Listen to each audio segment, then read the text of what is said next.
ये मगनपुर नाम का गांव था। उस गांव में आकृति नाम की एक विधवा महिला थी। वो सारा दिन लोगों के कपड़े सीलकर अपने घर का पालन पोषण करती। उसके 2 बेटे हुआ करते थे।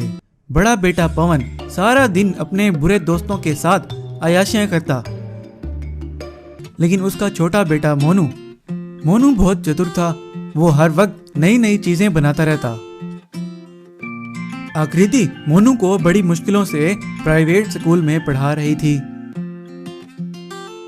मोनू जब भी स्कूल से घर आने लगता तो उस स्कूल के कुछ शैतान लड़के उसे बहुत तंग करते और उसको गरीब होने के ताने देते। मोनू घर आकर अपनी माँ से, ये क्या माँ, अब स्कूल जाना भी मेरे लिए मुश्किल हो गया है। वो विजय कुमार रंगा सेठ का बेटा मुझे रोजाना तंग करता है। माँ, अगर हम गरीब हैं तो इसमें हमारा क्या दोष है? तो आकृति, मोनू बेटा, तुम्हें चिंता करने की कोई ज़रूरत नहीं। हमारे भी अच्छे दिन ज़रूर आएंगे। अब मुझे अपने व्यापार को बढ़ाने के लिए उस रंगा सेठ के पास जाना होगा। वो रंगा सेठ बहुत ही लालची इंसान था। वो लोगों से उनकी कीमती वस्तुओं को लेकर उन्हें बहुत ही ज्यादा ब्याज पर कर्ज देता। अगले ही दिन आकृति उस रंगा सेठ के पास कर्ज लेने के लिए गई तो वहाँ पहले से ही कुछ लोग लाइन बनाए हुए थे, तो वो भी वहाँ लाइन में लग गई। जब आकृति की बारी आई तो आकृति, रंगा सेठ जी, मुझे अपने व्यापार को बढ़ाने के लिए कुछ कर्ज लेने के लिए आई हूँ। तो रंगा सेठ बोला, ठीक है, लेकिन पहले तुम्हें कुछ कीमती वस्तुओं को मेरे पास रखना होगा।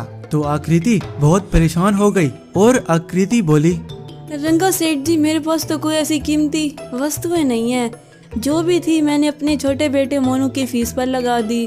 कृपया करके मेरी मदद कर दें। जैसे ही मेरा व्यापार और चलेगा मैं आपका लिया हुआ कर्ज लौटा दूंगी। तो रंगा सेठ बहुत गुस्से में आ गया। ये कैसा मजाक है मेरे साथ? तुम जैसे लोगों को मैं मुंह भी नहीं लगाता। अब जाओ यहाँ से, दोबारा नजर मत आना।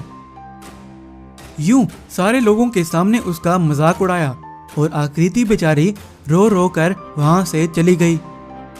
शाम को मोनू अपनी माँ के पास जाकर, क्या हुआ माँ, लगता है उस रंगा सेठ ने आपको कर्ज नहीं दिया। आकृति ने मोनू से झूठ बोला कि नहीं मोनू बेटा, रंगा सेठ के पास बहुत रश था, मुझसे ठहरा नहीं जा रहा था तो मैं घर चली आई। तो मोनू को उस रंगा सेठ पर शक हुआ और वो चुप करके अपने पलंग पर लेट गया और सोचने लगा, मुझे पता है उस रंगा सेठ का, वो बहुत ही लालची इंसान है। छोटा हूँ तो क्या हुआ, अब यही वक्त है कर दिखाने का। और मोनू को एक आइडिया आता है। सुबह होते ही मोनू उस आइडिया पर काम करने लग जाता है। मोनू अपने पिता के पुराने ट्रैक्टर को अपने आइडिया पर काम करने के लिए इस्तेमाल करता है। उसकी माँ आकृति मोनू के इस आइडिया को देखकर बहुत आश्चर्य हुई और कुछ दिनों की मेहनत के बाद वो एक सेविंग मशीन ट्रैक्टर बना लेता है और उसको टेस्ट करने के लिए बाहर चला जाता है।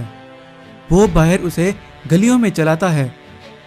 वहाँ गांव के लोग बहुत आश्चर्यचकित होकर देखने लगते हैं और वहाँ एक बहुत बड़ा व्यापारी भी उसे देख लेता है और ये बात पूरे गांव में फैल जाती है। जब शाम होती है तो वो व्यापारी और बहुत सारे किसान मोनू के पास आते हैं। शाबाश बच्चे, तुम्हारे इस अद्भुत आविष्कार को देखकर मैं बहुत खुश हुआ हूँ। मैं एक ट्रैक्टर प्रोडक्शन का ओनर हूँ। अगर तुम हमारी कंपनी में आ जाओ तो मिलकर इस सेविंग मशीन ट्रैक्टर की प्रोडक्शन को ज्यादा करेंगे। क्या कहते हो तुम? वहाँ सारे खड़े किसान उस व्यापारी की ये बात सुनकर कहने लगे, हाँ हाँ मोनू बेटा, इसकी प्रोडक्शन को बढ़ाओ, हमें भी ये चाहिए। तो मोनू बोला, ठीक है, आपकी खुशी में ही मेरी खुशी है।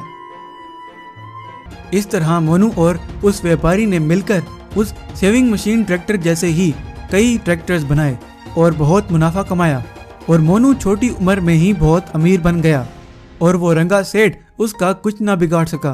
बहुत दूर एक टापू पर सोने के हाथी रहते थे। वो आकार में बहुत बड़े थे। एक गांव में मनोज नाम का आदमी रहता था। वो बहुत चालाक और शातिर आदमी था। वो हर दिन कुछ न कुछ नया करने की कोशिश करता रहता। कभी वो उड़ने वाला साइकिल बनाने की कोशिश करता, और कभी वो जानवरों पर प्रयोग करता। एक दिन टीवी में एक टापू पर छुपे हुए खजाने की खबर आ रही होती है। वो खबर मनोज भी देख लेता है। मनोज उस खजाने की खबर सुन के सोचने लगता है, अगर मैं इस खजाने तक पहुंच जाऊं तो मैं इस गांव का सबसे अमीर आदमी बन जाऊंगा। उस गांव में एक बदमाश सेठ रहता था। उसका नाम मुन्ना सेठ। मुन्ना सेठ रोज गांव के लोगों के घरों में अपने गुंडे लेके जाता और उन गरीब गांव वालों को डरा धमका कर पैसे लेता। जो गांव वाला पैसे ना देता उसे वो अपने गुंडों से पिटवाता। एक दिन मनोज ने एक नाव बनाने का सोचा कि वो उस नाव से उस खजाने वाले टापू को ढूंढेगा। कुछ दिनों के बाद उसने वो नाव बना ली और उस टापू की तलाश में निकल गया। मनोज समंदर में गांव से बहुत दूर निकल आया। वो ऐसे ही कुछ आगे तक गया तो उसे एक टापू नजर आया। उसने अपनी नाव को उस टापू की तरफ मोड़ा और वो उस टापू तक पहुंच गया। वो टापू पर थोड़ा आगे गया तो उसने देखा कि वहां पर बहुत बड़े बड़े सोने के हाथी हैं। उन हाथियों को देखकर मनोज के दिल में लालच आ गया और सोचने लगा, अगर मैं इनमें से सिर्फ एक भी हाथी अपने साथ ले जाऊं और उसे बेच दूं तो मैं बहुत अमीर बन जाऊंगा।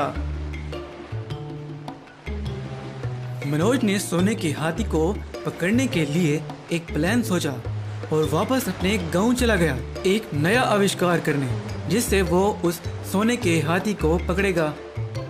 वो गांव पहुंच गया और वो एक मशीनी हाथी बनाने लगा। उसने एकदम वैसा हाथी बना लिया। वो दिखने में असली हाथी जैसा था और सोने के रंग का भी, लेकिन आकार में छोटा था। मनोज उस हाथी में बैठ गया और उसे अपने घर के अंदर चलाने लगा। वहीं उसके पास से मुन्ना सेठ अपने गुंडों के साथ गुजर रहा था। मुन्ना सेठ ने मनोज के घर में खड़े उस सोने के हाथी को देख लिया और मुन्ना सेठ मनोज के घर के अंदर गया तो वहां मनोज उस हाथी में कुछ लगा रहा था।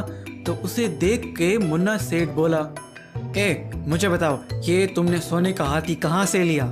तो वहां खड़े मनोज ने सोचा, अगर मैं इस बदमाश से झूठ बोलूंगा तो फिर ये मेरा पीछा नहीं छोड़ेगा। इससे अच्छा है कि इसे सब सच बता देता हूँ और अपने साथ मिला लूं। तो मनोज ने मुन्ना सेठ को सारी बात सच सच बता दी। तो मुन्ना सेठ उसकी बात सुन के बोला, अगर तुम्हारी बात सच है तो फिर हम उन सोने के हाथियों को बेचकर एकदम माला माल हो जाएंगे। मनोज बोला, सेठ जी, अगर हमारे पास बड़ी नाव होगी तो हम बहुत सारे हाथियों को पकड़कर ला सकते हैं। हाँ ठीक है, कल मैं एक बड़ी नाव लेके आऊंगा, उसी में चलेंगे उन हाथियों को पकड़ने। तुम बस अपने इस मशीनी हाथी को तैयार रखो। मुन्ना सेठ और मनोज उस बड़ी नाव पर उस मशीनी हाथी को लेकर उन सोने के हाथियों को पकड़ने के लिए निकल पड़े। जब उन्हें वो टापू दिखने लगा और वो उस टापू के करीब पहुंचे तो मुन्ना सेठ मनोज से बोला, बेवकूफ इंसान, तुमने क्या सोचा था कि मैं तुम्हें इस सोने को बेचकर अमीर होने दूंगा? ना, मेरा नाम है मुन्ना और मैं लगाता हूँ सब कुछ चूना। वो सारे के सारे हाथी मैं पकड़कर ले जाऊंगा और उनको बेचकर मैं खुद अमीर बनूंगा। मुन्ना सेठ अपने गुंडों से बोला, इसे पकड़ो और फेंको समंदर में। वहां खड़े गुंडे मनोज को समंदर में फेंक देते हैं और मुन्ना सेठ उन हाथियों को पकड़ने के लिए उस टापू पर पहुंच जाता है। जैसे ही मुन्ना सेठ और उसके गुंडे उन हाथियों के करीब जाने लगते हैं तो वहां पर नीचे एक लाल रंग की रेखा बनी होती है और सारे हाथी उस लाल रेखा के दायरे के अंदर होते हैं। मुन्ना सेठ और उसके गुंडे जैसे ही उस लाल रेखा के ऊपर से उन हाथियों को पकड़ने के लिए गुजरते हैं तो टापू के शराब से वो भी सोने के हाथियों में बदल जाते हैं।